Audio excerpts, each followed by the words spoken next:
Zero violence target po ng PNP ngayong eleksyon.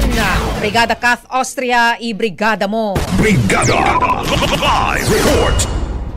Target ng Philippine National Police na walang maganap na kahit isang insidente na may kaugnayan sa 2025 midterm elections. Sa ambush interview dito sa Campo Crame, sinabi ni PNP Chief General Romel Francisco Marbil na hangad ng PNP ngayong eleksyon ang zero violence. Maigpit ang bilin ni General Marbil sa mga police commanders na bumaba at gamitin ang lahat ng kanilang resources upang mahinto ang anumang plano ng kaguluhan ngayong halalan.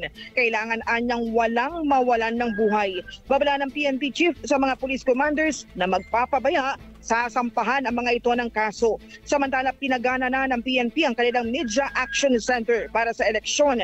Kasabay din ito ang pagbubukas ng Media Center hanggang sa regional headquarters. Tampok sa MAC ang mga communication equipment ng PNP na nakamonitor sa iba't ibang lugar. Dito sasagutin ng mga pulis ang mga tawag mula sa 911 para agad na makaresponde real-time sa anumang insidente. Maliban sa mga pulis na tatao sa pasilidad, tatauhan din ito ng mga focal person o kinatawan ng mga deputized agencies tulad ng AFP at PCG.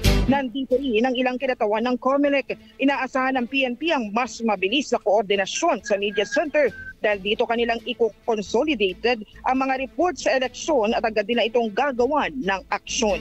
In the heart of changing lives, ako si Brigada Kath Austria ng 105.1 Brigada News sa Manila, The Music and News Authority. Brigada Balita Nationwide. Ang bahaging ito ay hatid sa atin ng NutriCleanse Herbal Capsule. Linis tiyan, sexy tiyan.